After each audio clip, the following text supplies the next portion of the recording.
Well, good morning. Here is part of my day that you've never seen. I got up this morning at about 4:30, bedhead and bed beard. Don't really groom myself before I do my ASMR videos. But here's a little routine that you've never seen me do. I've kept it kind of private, but what the hell? Every morning before I do anything, I take my blood pressure. And as a type 2 diabetic, I check my blood. So let's do that. Put this on.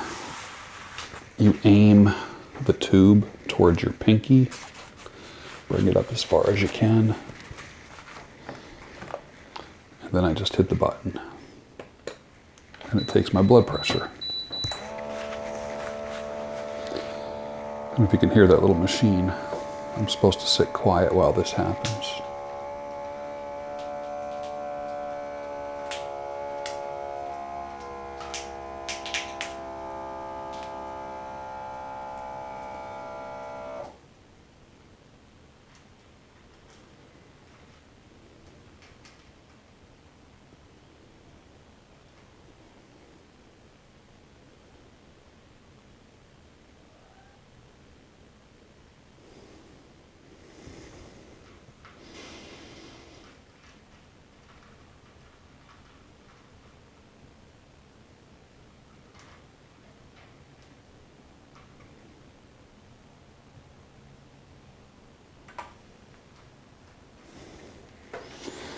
Okay, so it gives me a reading there. And what I do is I write it down in a little logbook. So, there we are, 190.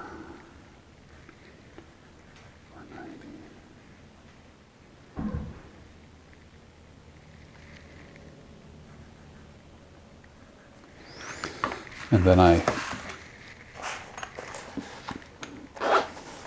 test my blood. This is a glucose meter. And what I do is take the unit out. It's nice because it keeps a record of everything. It's quite intelligent. This right here. And you put in these little strips. These things are, this little thing here, with insurance, this little thing, this is $50 right here. You can imagine. And you check it 2 to 3 times a day.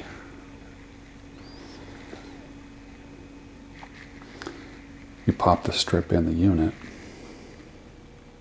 Watch. And then it'll automatically go on. See?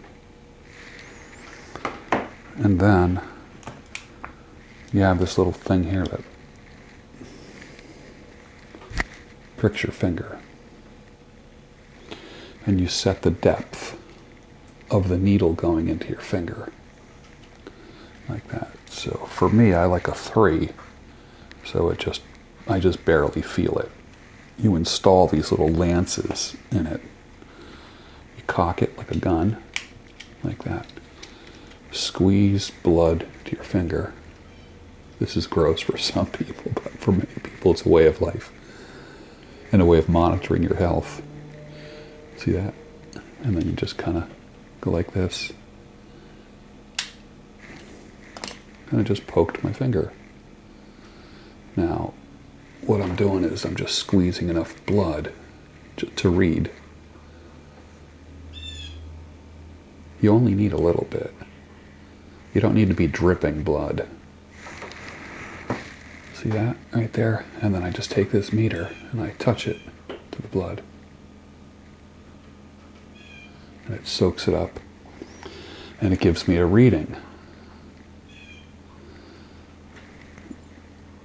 And it tells me, before I even had anything, that my blood is 196. So I go before. Here it tells me to record before a meal or after a meal. So I just woke up. So I hit OK before a meal. and it logs it. Now I take this out, and I throw that away, and put this all back. That tells me that my blood sugar level is 196 upon waking. Probably not too good, which means I either have to start exercising more than I already do, and really be careful about what I eat. So I'm going to record that now in the book. 196. So what that does for me, it tells me, like a lot of people say, like you have to have some protein and some carbs at night before you go to sleep. Just like maybe take a piece of roast beef or turkey, low salt, with a piece of cheese, and roll it up and eat it, and have something. You gotta have protein and carbs before you go to bed. You can't have a whole meal. That would not be good. But last night I had, I think I had rice and beans last night with various, what many would call like Ayurvedic spices. And so that has been pretty high right there, which I'm trying to control everything with diet and exercise before I take any medication. And everybody around me is begging me, take the medication, dude, take the medication.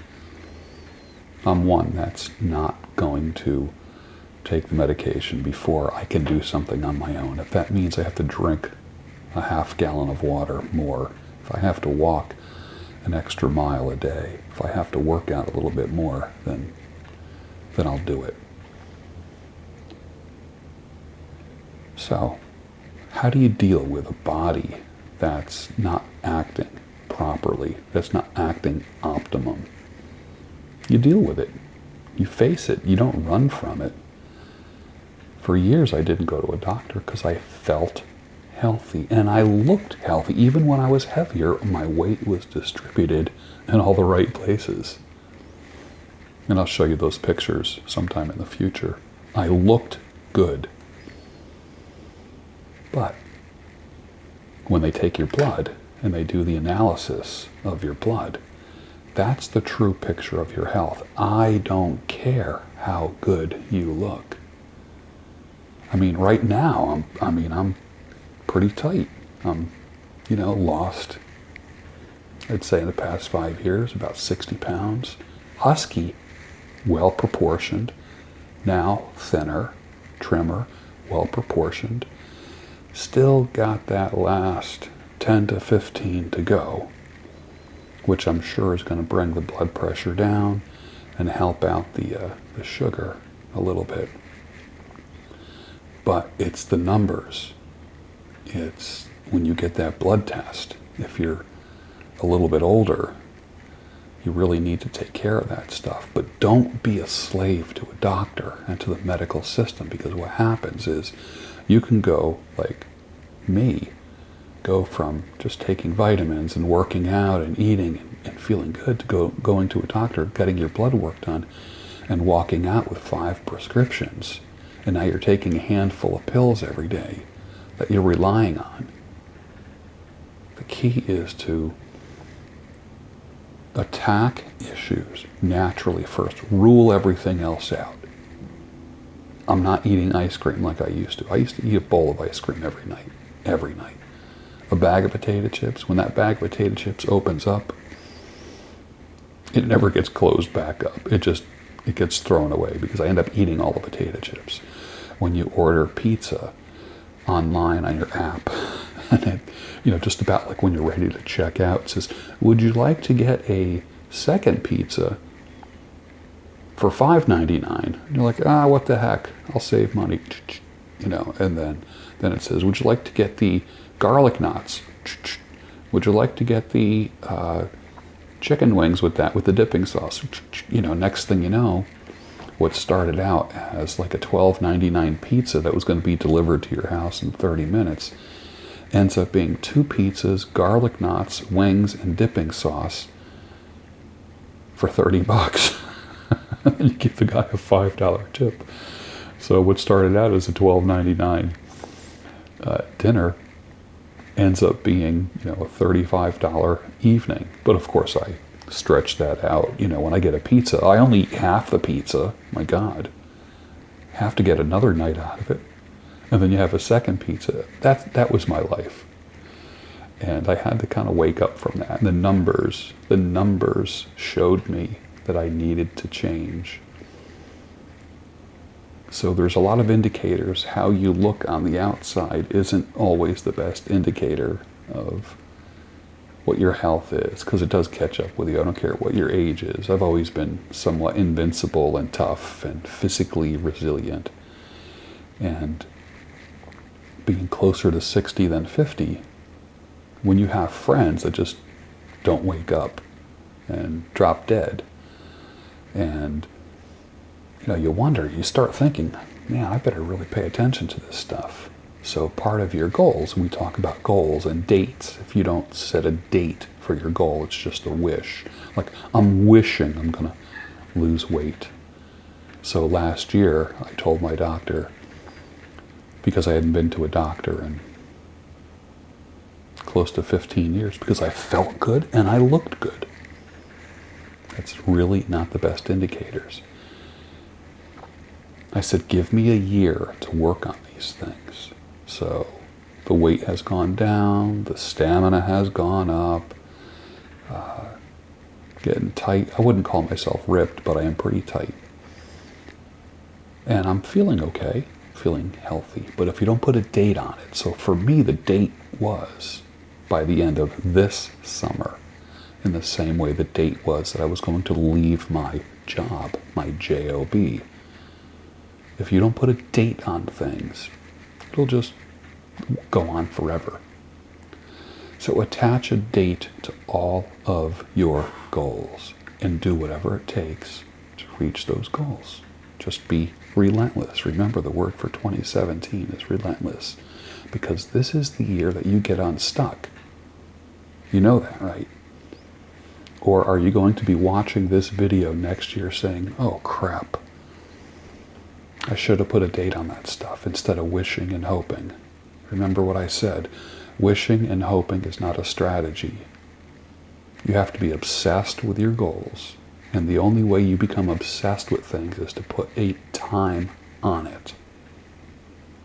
Now, certain things you can't say, well, I'm going to be married by next year. Because there are some things, let's say you want to be married or you want to find a partner, that includes things that are beyond your control. Like the other person saying yes, or wanting to be with you for the rest of your life. I'm talking about the things that you have control over. I'm talking about the things that you have complete, absolute control over. Every facet, everything, every minute of every day is in your control. That way you get to control your emotions. No one gets to mess with you.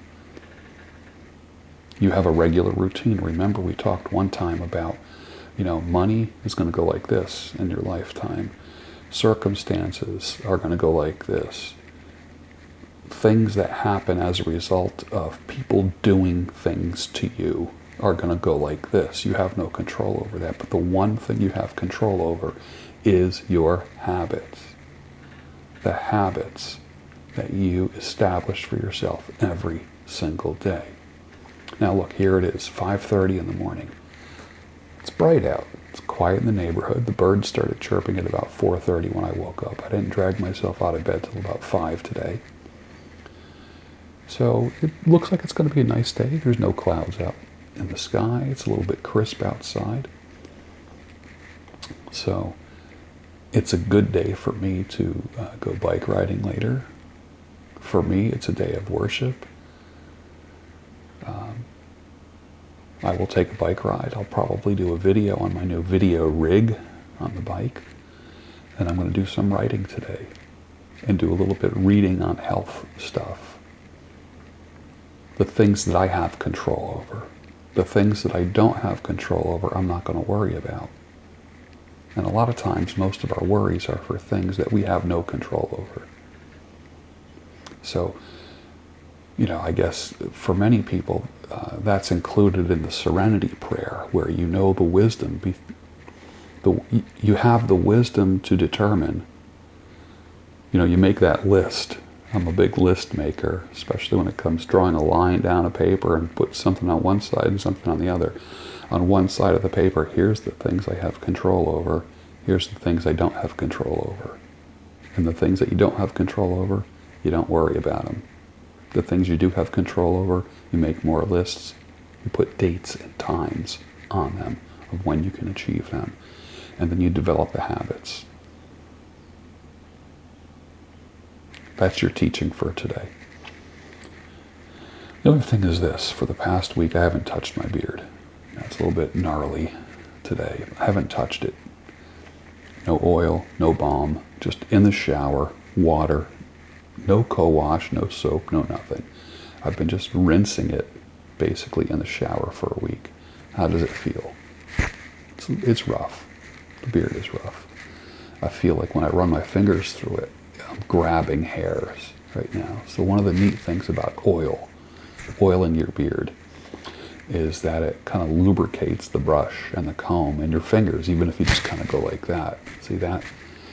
There's been times like where I'm like on the computer and I'm stroking my beard and running my fingers through it, and as I pull away, there's white hair and I just like flick them off. Well, when you do that for days at a time, you look at the floor and it looks like a white bird nest on the floor because you're shedding hair. As your beard gets longer, that means there's more resistance. You're going to lose more hair. You're going to shed more. So here's my experiment. I did a week with nothing. Absolutely nothing. And you know what? I prefer my beard with oil in it, if anything. Balm, number 2, but you got to have the oil in. And oil is different than conditioner in the shower. The conditioner in the shower is different than putting oil on after. It just doesn't have the same smoothing effect and what I would call defrizzing effect as beard oil. And for some reason, as I'm getting older, the less and less scents that I want, the less and less, now I just use like essential oils or beard oils with essential oils in them, or when I make my own, maybe for a special occasion when I'm going out or something like that. But just for every day, I just use my own combination of oils like jojoba, marula, and prakashi, and I'll put several drops of those in my hands and put them through the beard, and there's no fragrance or anything like that. It just keeps it flowing and just keeps it from tearing as I touch my beard. So that's what I do. And being that I'm not selling anything, I don't feel an allegiance towards any one product. I feel an allegiance towards my beard and me. And then if something comes along, some of the wonderful products that are out there, and I love them all, because I always say you need to cross-train your beard for grooming and growth. Add all kinds of products to your beard grooming arsenal. But always have a bottle of jojoba oil. Always have a bottle of argan oil around, always. But they will always help you. Like I said, I'm not in the business of oil blending or beeswax melting, so I feel free. I'm free to tell you the truth about grooming because I don't have a company that produces anything, although I do appreciate all the companies that send me things and that I have reviewed. And reviewed positively. So, all right, you want to get out of a rut? Email me, gb@georgebruno.com. Thanks. Have a great day.